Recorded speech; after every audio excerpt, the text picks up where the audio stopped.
Hello everyone, this lesson is going to be on the human digestive system, even though the first slide that we're taking a look at here is of a cat. But what this slide does very nicely show for us is the 4 different stages of food processing that they have numbered along the bottom: ingestion, digestion, absorption, and the process of elimination. Ingestion, pretty straightforward with this one. This is the process of simply taking the food and getting it into the mouth. Some really important things, as we'll see, that do already go on in the mouth in terms of digestion. There is mechanical or physically digesting the food, which, as we'll see, is just kind of taking the big clumps and breaking it into smaller pieces. And already in the mouth, and later on, of course, in the digestive system, there is chemical digestion taking place. And for the most part, what that means is there is going to be an enzyme that is responsible for breaking chemical bonds through the process of hydrolysis. So this digestion, again, it will begin in the mouth. It'll continue through some other portions of the digestive system, the stomach and the small intestine.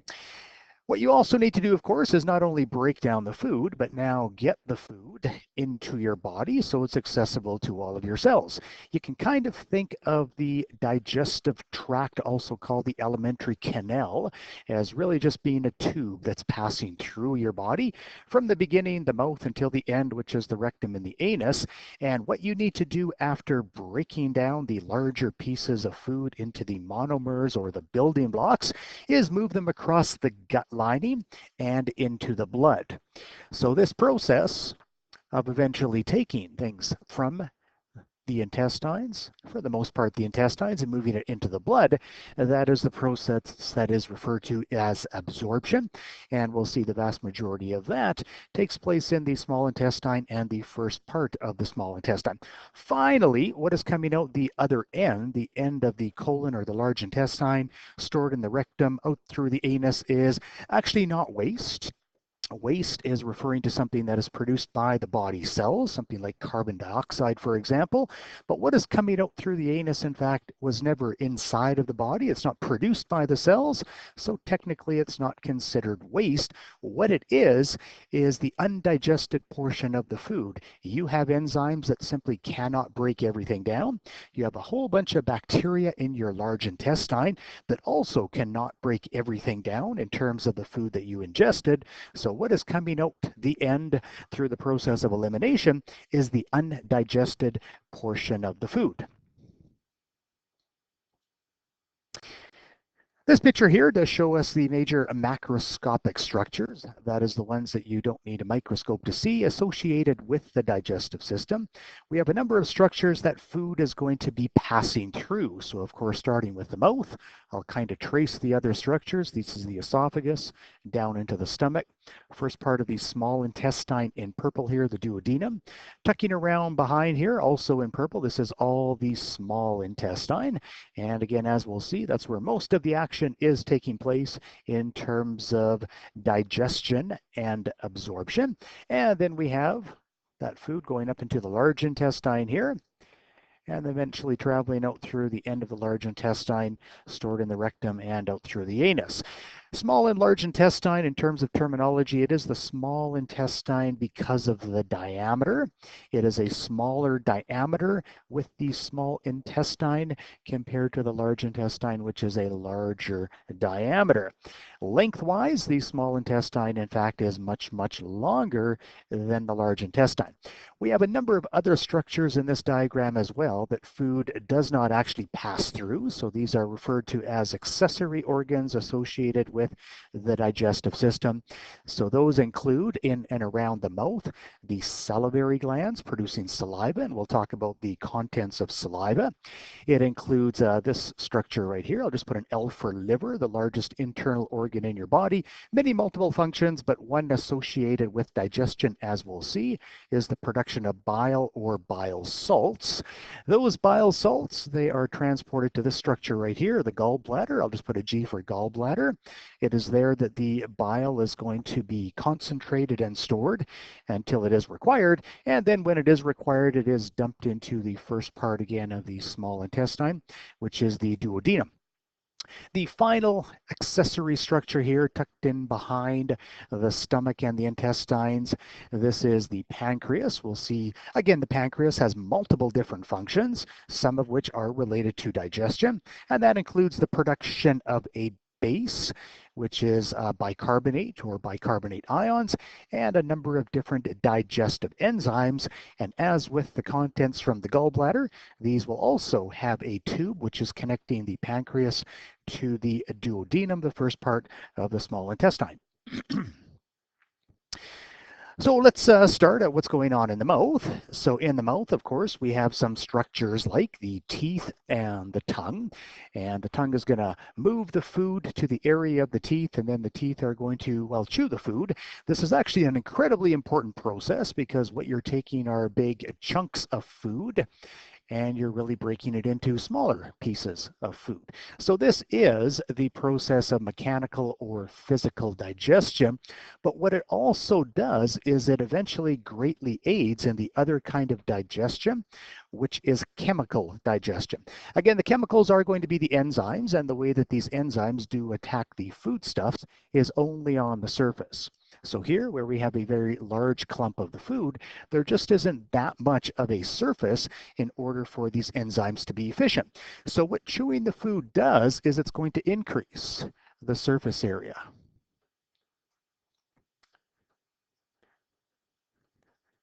Increase the surface area, and now the enzymes can attack all of these smaller pieces of food, which collectively have a much larger surface area than the larger piece of food. So this again is going to make the process more efficient. We're going to come across surface area again and again when we are talking about human physiology.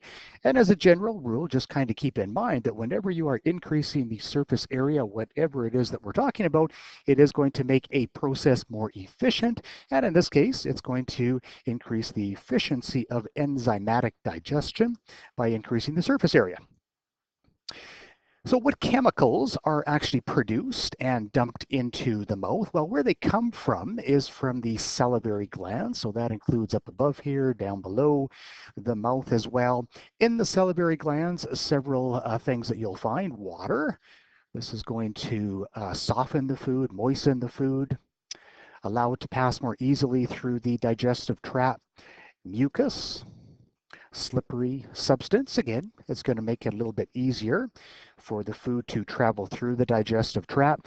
Neither of these here are really digesting anything. They are not chemicals that are going to break any bonds, but again, they do aid in the traveling of the food as it does go through the digestive system. In fact, what we'll also see is it's not just in the mouth by the salivary glands, it's throughout the esophagus, the stomach, the small, large intestine, that these are also going to be produced and dumped into the lumen of these various different chambers, various different parts of the alimentary canal.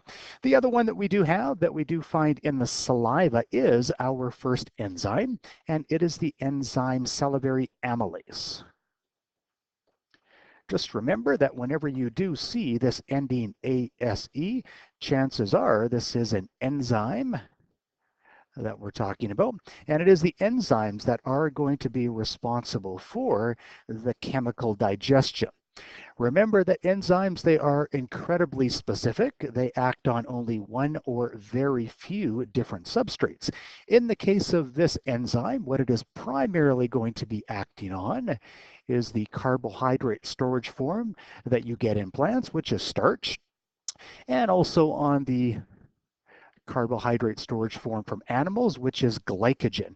Remember that both of these are polymers of glucose. So if we just think of these individual dots that I'm going to draw here as being the glucose, what we do have with both of these are just a whole bunch of glucose molecules that are all linked together, not just in a straight chain, but in branching chains as well. Different bonds between glycogen compared to the bonds holding the glucose together in the starch. But in both cases, some of these bonds are going to be broken by the salivary amylase. So if we just draw an arrow here, going from the substrates, remember the reactants when we're talking about enzyme biochemistry are called the substrates. And the enzyme, we just write above the reaction arrow. So amylase, acting on the substrates, starch and glycogen, it's not going to completely break all of the bonds that are holding the monomers, the glucose in this together, holding them all together, but it is going to break some of them. So we'll see that we're really beginning the digestion of carbohydrates. Maybe we're breaking some bonds here, but it's not breaking all of the bonds.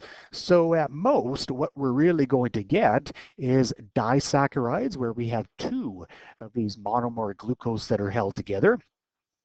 Still not able to absorb the two glucose molecules held together. And of course, the two glucose molecules then are the disaccharide maltose.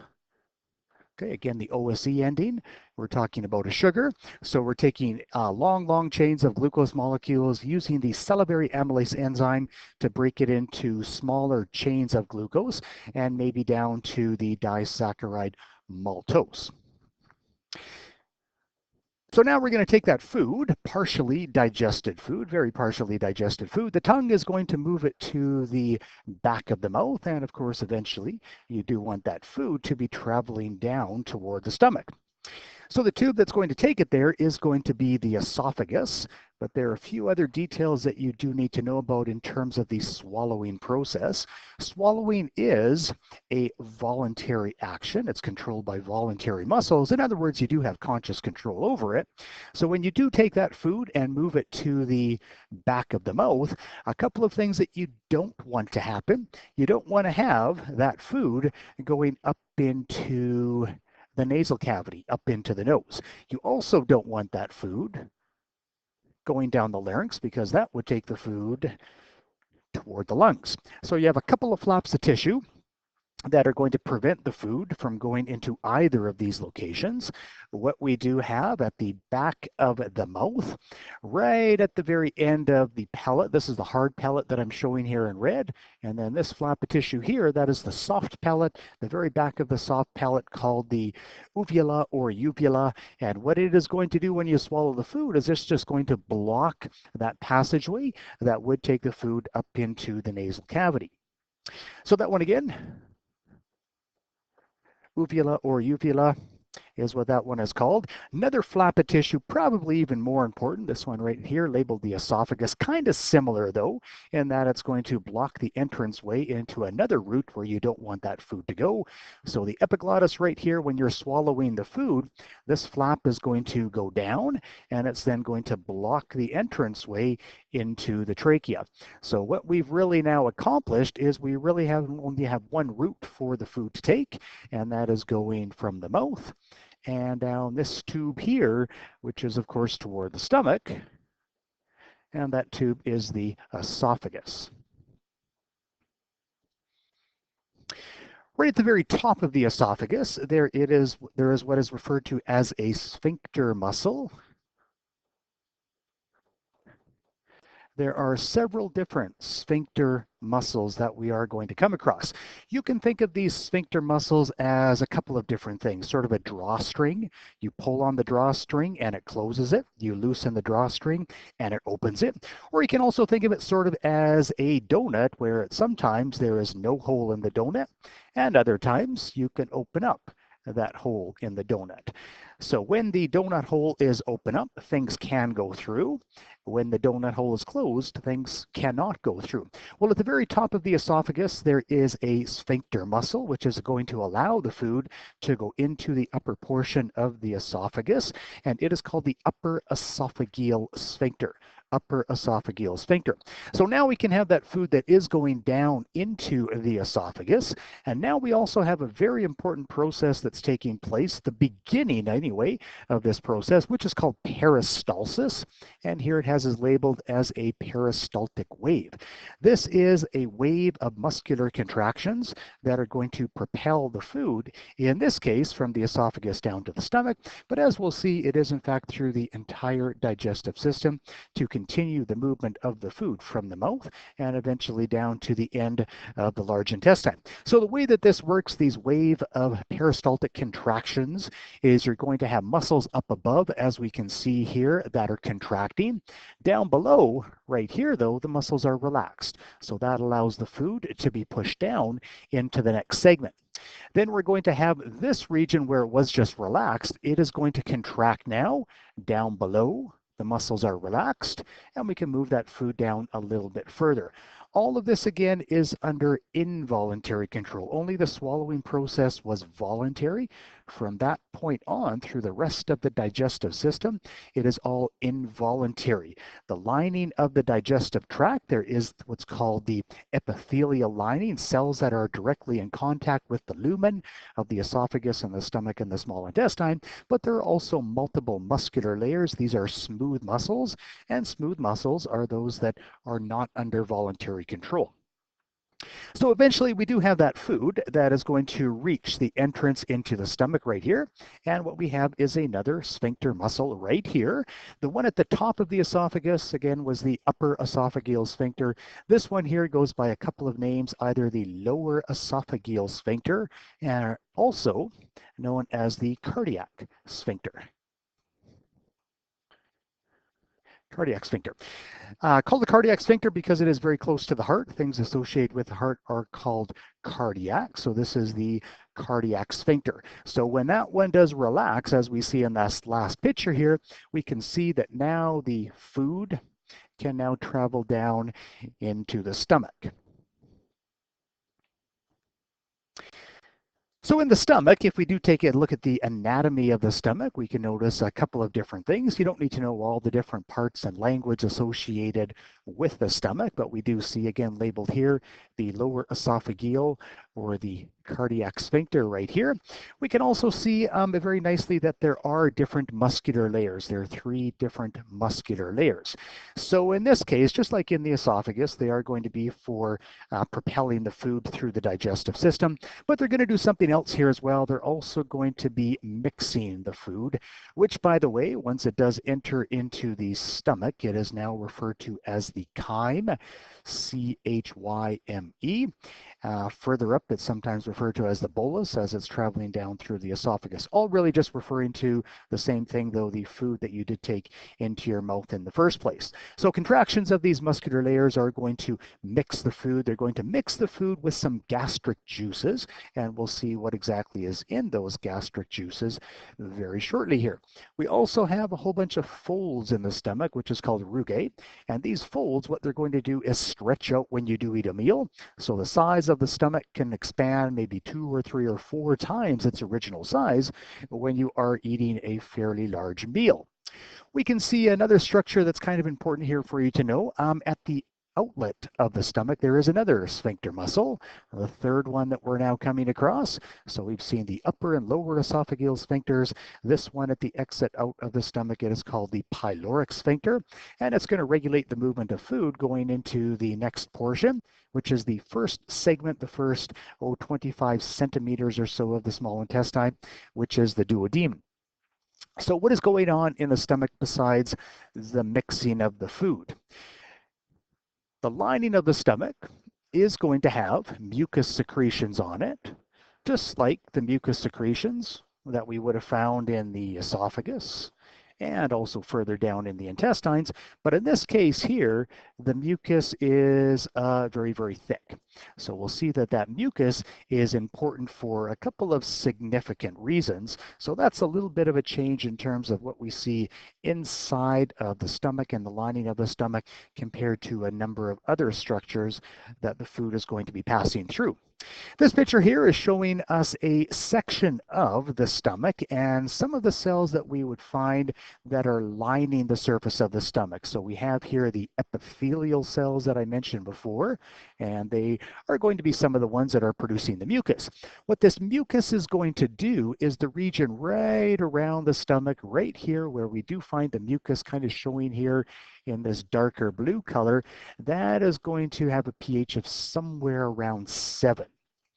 The rest of the stomach, the lumen of the stomach, is, well, a little bit different, and that is different because a group of cells referred to as parietal cells are going to be producing a very, very strong acid, HCl or hydrochloric acid, and the pH of hydrochloric acid is somewhere around 1 to 2, and it has it labeled as a pH of 2 in this picture that we're taking a look at here. Hydrochloric acid, again, a very strong acid. It would irritate these epithelial cells, but But fortunately, in the stomach, they do have the protection, and this is a very important function of the mucus produced in the stomach. It is to produce the lining of the stomach from that very, very strong acid, the hydrochloric acid. We have another group of cells here as well that produce a second component of the gastric juice. The chief cells are going to be producing an enzyme called pepsinogen. This is the inactive form of the enzyme. Eventually, it's going to have to be converted into what is called pepsin, and pepsin is a protein digesting enzyme. So as we saw, we started the breakdown of carbohydrates in the mouth with salivary amylase. As soon as that amylase goes into the stomach, it doesn't work anymore. Salivary amylase only works at a pH of 7. pH in the stomach is much, much lower. It doesn't work anymore. So that carbohydrate digestion that you started in the mouth is now going to stop, but you are going to begin the breakdown of proteins. Back to the hydrochloric acid though. What does the hydrochloric acid actually do? Three important things that you should remember. First of all, kill bacteria. Whenever you are ingesting food or anything else, you're probably also ingesting bacteria, and many of those bacteria would be killed by the hydrochloric acid. There are some bacteria that actually like acidic conditions, but most of them cannot tolerate that acidity, and they would be killed. Second function of the hydrochloric acid is going to be to solubilize the food.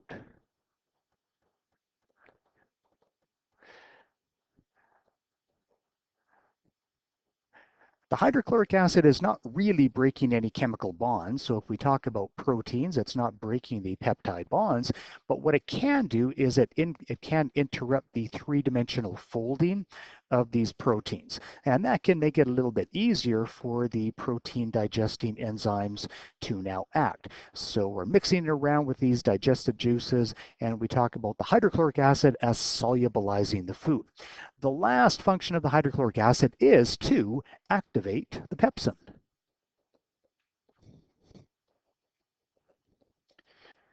So over here, as we go from pepsinogen to pepsin, you need the hydrochloric acid in order to do that. And now we can take the pepsin, and from the pepsin, this is what's going to go on. They're going to act on proteins.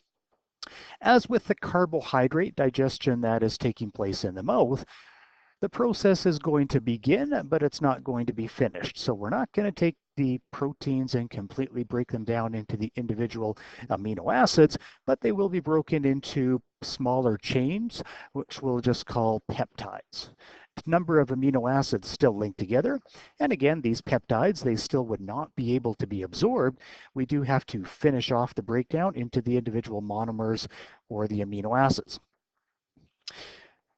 Sometimes what also happens is, if we go back to this picture here, is some of that acid from the stomach, very, very low pH, does make its way up through the lower esophageal or the cardiac sphincter and into the esophagus. Unlike in the stomach, where we have that very, very thick mucus layer, in the esophagus, you don't have that. So what that can lead to is something that is referred to as either heartburn, because it does cause a burning sensation in the chest area, and that's also referred to as acid reflux. Acid reflux. So that again is when the acid goes up into the esophagus, starts to irritate the lining of the esophagus, and leads to this burning sensation in the esophagus. So now we're ready to take the chyme and we're ready to move it out through the pyloric sphincter and into the duodenum. So again, what have we accomplished at this point? We've begun the breakdown of carbohydrates. We have begun the breakdown of proteins. We haven't really absorbed much of anything, and we certainly haven't completed the digestive processes. Little bit of absorption can take place in the stomach. Some drugs are absorbed across the lining of the stomach. Alcohol is absorbed across the lining of the stomach, but most of the building blocks, the monomers of food that you've ingested, they do need to continue on down into the small intestine. in order to completely break down, digest, and eventually absorb that food. So before we do talk about what is going on in the small intestine in terms of digestion, we do need to talk a little bit about regulation. So how does your body know that it's time to start to produce those digestive juices in the stomach, the hydrochloric acid and the pepsin, get it into the stomach? There's no point in making these and dumping them into the lumen of the stomach if there is no food that the person is consuming. So eating the food, even the smell of food, or sometimes simply the thought of food can lead to the production of a hormone. So here we're going to talk about three different hormones. They are gastrin, secretin, and cholecystokinin. So the first one here, number one, the gastrin. This one is a hormone that is produced by some cells, again, in the stomach. It's not the chief cells, it's not the parietal cells, it's not the epithelial cells. Another group of cells, and their function is to produce this hormone. Hormones in general, the way that hormones are going to work is they are chemical messengers in your body. They allow for communication. They're produced by one part of the body. They travel through the blood. And in traveling through the blood, what they're looking for is their target cells, tissues, or organs, and it's then that they lead to a response. So this hormone gastrin, produced by some of the cells in the stomach, it does go into the blood, but it just so happens that the target is also stomach cells, just a different group of stomach cells. So now the target of gastrin is going to be the chief cells, the parietal cells, and it's going to lead to the increase in the production and release of the hydrochloric acid and the pepsinogen, eventually activating it into the form of the pepsin. So that is the role of the gastrin. But now we have that food that's going to be traveling out of the stomach and going into the small intestine. Food is now out of the stomach. You don't need to make the hydrochloric acid, and you don't need to make the pepsin or pepsinogen anymore. So now you need something that's going to turn off this process. So what we talked about so far with the gastrin, it does have a positive green symbol along with it, and that is for stimulation. Gastrin is going to stimulate the production of hydrochloric acid and pepsinogen, but now we want to stop that. So now if we go on to the second and third hormones that we have here, secretin and cholecystokinin, these are both produced by cells that are lining the duodenum of the small intestine itself. Just like with the gastrin, though, they're going to go into the blood, they're going to circulate around, they're going to find their target cells, tissues, and organs, and they're going to lead to a response. So one of the responses in this case is going to be inhibition. So once again, the food is no longer in the stomach. You don't need the hydrochloric acid and the pepsinogen. So these two hormones are going to now say, we're done. We don't need to make any more of those, so let's stop the production of the hydrochloric acid and the pepsinogen. But now the food is in the small intestine. Now you do need some other things. You need secretions that are coming from the pancreas. So secretin and cholecystokinin are both going to say to the pancreas, go ahead, produce and release digestive enzymes, and also something else that's important for digestion coming from the pancreas, and that is bicarbonate. Bicarbonate is a base and it is a buffer. What you have going into the small intestine is the acid coming from the stomach, and again, it's going to have a very low pH. We'll say a pH of 2. That pH, just like it would irritate the lining of the esophagus, it would irritate the lining of the small intestine as well, so you need to neutralize it. Also, all of the enzymes that are going to be working in the small intestine work at a slightly basic pH, a pH of about 8 to 9. So these bicarbonate ions,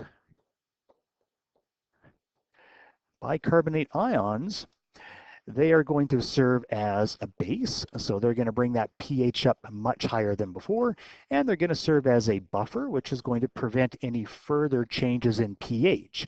And the pH, again, is going to be somewhere around a pH of 8 to 9, and that is where small intestine enzymes, that is the pH, that they are going to function best at. One other function that we have here of the cholecystokinin, coming from the liver, we have the bile or the bile salts. We'll talk about the significance of this in a little bit as well. It is not an enzyme, Bicarbonate is not an enzyme. Water, mucus, hydrochloric acid, none of these are enzymes. They're not breaking chemical bonds. But this bile, we'll see it is important for another form of digestion. For now, though, where it goes from the liver is into the gallbladder. In the gallbladder, it is stored, it is concentrated, and then it's going to be released into the small intestine, traveling through a tube and reaching the small intestine again when it is needed. And that's when food is in the small intestine. So what this hormone here, CCK, cholecystokinin, is going to do is it's going to cause contraction of the gallbladder. The gallbladder is a hollow organ which now has the concentrated bile in it. So in response to the signal coming from cholecystokinin, it is going to contract and it's going to squeeze the contents out through. Well, there's actually another sphincter muscle right here as well. So this is the fourth one that we've come across, and this one is called the sphincter of Oddi. So CCK is going to cause contraction of the gallbladder. It's going to cause this here to relax, and that will now allow for that bile that's coming from the gallbladder to travel into the small intestine. Contents coming from the pancreas again are going to be going into the small intestine. We're neutralizing the acid, and now we can continue with the remainder of digestion that's going to take place with the digestive system. So we're taking a look at here at the small intestine and some really, really important structures that you do need to understand. An extremely important kind of theme in biology is the relationship between structure and function. How is the structure related to its function, related to what it does?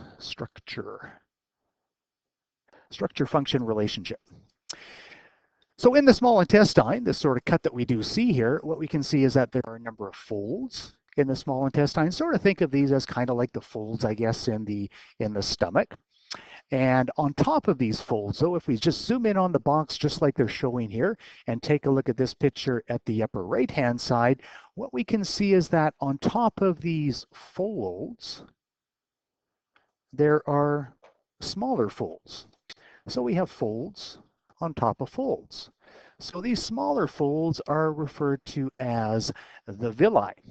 Now, if we zoom in even more and take a look at individual cells that are lining these villi, so this picture here, zooming in on one of the villi, now called the villus, and we can see that each one of these villus, they do have cells that are lining or making up the small intestine. And now if we zoom in on one or a couple of those cells, that is what we're seeing at the lower left-hand side. So this is one individual cell that we're taking a look at here. But if we take a look at the lumen side, that's where the food is going to be. We can see that that cell has a whole bunch of, well, even smaller folds. And these smallest of the folds, they are referred to as the microvilli. So what's the entire point of these folds upon the folds upon the folds?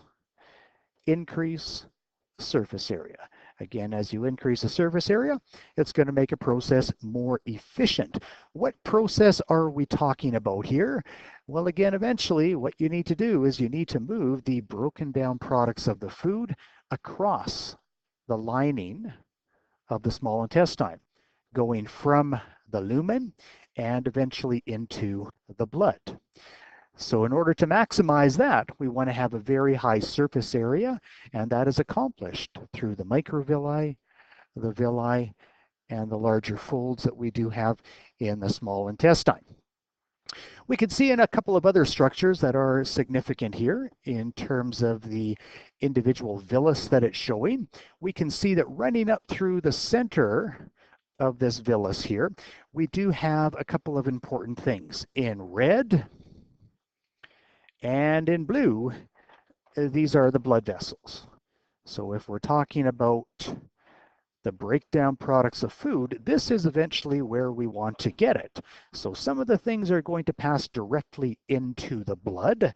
So the breakdown products, proteins and carbohydrates and nucleic acids, as we'll see, that's the route that they take. But we have something else going through the center of this villus as well, and that is something called a lacteal, which is part of the lymphatic system. And that is eventually where the breakdown products of fats are going to go before they eventually make their way into the blood. So in terms of the fats, let's go back to what we saw was produced by the liver and stored in the gallbladder, and that is the bile salts. So bile salts, again, are not enzymes, but what they actually do is a process kind of similar to chewing the food. It is physical digestion, physical or mechanical digestion, and as with the chewing of the food, increased surface area. So specifically, the bile is going to act on large globules of fat, and it's just going to break them into smaller clumps of fat, smaller pieces of fat. And this is a term that's referred to as emulsification. So the bile is acting as a detergent, and that's going to break up the fat into smaller pieces. And that's the process that we call emulsification. We're still not breaking the bonds in a triglyceride, and what you need in order to do that is this enzyme right here. So this here is our fat digesting enzyme, and that fat digesting enzyme is produced by the pancreas, and it is lipase. So this lipase is going to act on the triglycerides, and it's going to break them into the glycerol and fatty acids. So now that we do have those broken down products of the fat, they can move across the microvilli, the epithelial cells that are lining the small intestine. What's kind of interesting is that the glycerol and the fatty acids, they're actually going to recombine together inside of the epithelial cell. We're going to have some proteins and cholesterol that are added also to form what are called chylomicrons. And then if we take a look at the root here, these chylomicrons, they don't go directly into the blood. They go into, again, these lacteals that we saw are running through the center of the villus, portion of the lymphatic system. And a little bit of a longer route, but eventually these fats are going to make it into the blood as well, because the lymphatic vessels are eventually going to dump their contents and merge with the larger blood vessels that are close to the heart, larger veins closer to the heart. This picture here summarizes for us the digestion that is taking place for carbohydrates. So we did already see that it begins in the mouth already with the enzyme amylase that is produced by the salivary glands. This begins but doesn't finish the breakdown of carbohydrates because, of course, in the stomach where we have the pH of 1 to 2, that enzyme is no longer going to function anymore. pH of 1 to 2. In the stomach. So salivary amylase doesn't work anymore, but there's another enzyme, well, really exactly the same, amylase again, that is produced by, this time, the pancreas. So produced by the pancreas, but it goes into the lumen of the small intestine. That's where it's going to function, is in the lumen of the small intestine. There will be some other disaccharides that are now going to act on things like the maltose, but also some other disaccharides as well. So we have the maltose that's acting on the maltase that's acting on the maltose. We have lactase, which is acting on the lactose, and we have sucrase, which is acting on sucrose. So some of these will be produced by the pancreas. Some of them are produced by the lining of the small intestine itself. So again, these disaccharidases that they are mentioning here, these are the ones that we're talking about. So acting on the maltose, after we've partially broken down the starch and the glycogen, we want to completely break it down into the building blocks, the monomers, the monosaccharides, which are the glucose. This is using the enzyme maltase.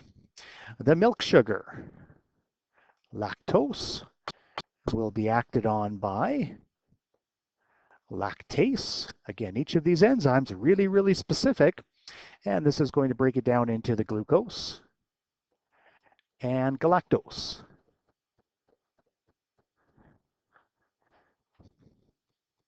And those are the building blocks of lactose. And the last one I'll put down here, sucrose, table sugar, enzyme that acts on that, sucrase, and it's going to be broken down into that same monosaccharide glucose, and in this case, the second one is fructose. So now we've completely broken down the carbohydrates into the individual monosaccharides, and now it's those that can be absorbed across the lining of the small intestine and into the blood. In terms of the proteins, we saw that we didn't start the breakdown of proteins in the mouth. Where we did start the breakdown of proteins was in the stomach with the enzyme pepsin. Didn't complete the digestion. We end up with polypeptides. So when it goes into the small intestine, we're going to have some enzymes that are produced by the small intestine, ones like trypsin and chymotrypsin, other ones that are produced again by the lining of the small intestine. All of these are eventually going to break down the peptides and the polypeptides into the monomers of proteins, which are amino acids, which again can be absorbed across the lining of the small intestine.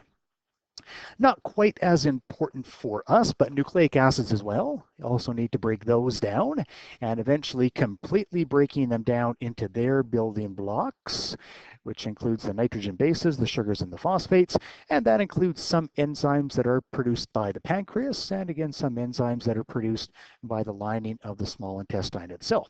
And what we did just see on the previous slide, this one here, bile salts produced by the liver, stored and concentrated in the gallbladder, are going to be responsible for the mechanical digestion of the fats.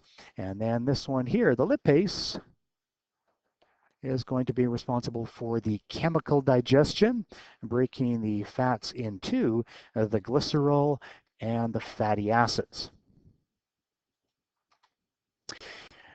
This picture here is going to summarize for us how we do move things across from the lumen of the small intestine. So that's what it's showing here on the left-hand side, eventually moving it through the epithelial cells lining the small intestine, and eventually getting it into, well, the blood that we see over here. So what is the process?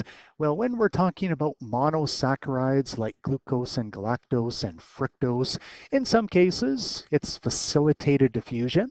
In other cases, it's going to be active transport in order to move it across these cells. But where it is going directly into for these monosaccharides, notice that it is into the blood. Breakdown products of amino acids, those, again, active transport, moving directly through the blood. And, sorry, moving directly through the cells and once again into the blood. For the nucleic acids, the broken down products, the bases, the sugars, and the phosphates, we don't see that one here, but that one would also have a similar path going directly into the blood. The last one, though, that it does have at the bottom, this one is for the fat. And again, this is the one that is really different. So this is the one here where we recombine the fats in the epithelial cells to reform the triglycerides. It does go into the lacteals, and then from the lacteals, again, eventually the lymphatic system is going to ultimately dump into the blood as well. So the final one here is for the large intestine. Not a huge amount that you do need to know about the large intestine. Couple of major functions, though, that you should be aware of. So this is the last portion of the small intestine into the large intestine here. So big events that are taking place is the reabsorption of water. You've been adding water to the digestive tract, already starting in the mouth. Eventually, you need to recover that water. So that is a major function of the large intestine, is to recover the water. Vitamins. In our large intestine, we have trillions of bacteria, trillions and trillions of bacteria that are in the large intestine. So these bacteria have multiple different functions, trillions of bacteria, perhaps thousands of different strains or species of bacteria. Some of them might be harmful, most of them are harmless, and in fact, some of them develop a symbiotic relationship where they actually help out. They are beneficial, and one of the things that they do is make some, well, vitamins for us. So that includes things like some of the vitamin Bs and vitamin K. They are produced by bacteria. They are absorbed across the lining of the large intestine, and that is going to be where you are getting those vitamins from. In terms of these bacteria, perhaps many other functions of these bacteria as well. So it's now becoming quite apparent that they may have an influence on a number of different things in our body, including things like training our immune system to ensure that it functions properly, ensuring that our brain gets the signal when we're hungry, when we're full, and perhaps a whole bunch of other things related to disorders such as obesity, diabetes, and different kinds of immune disorders.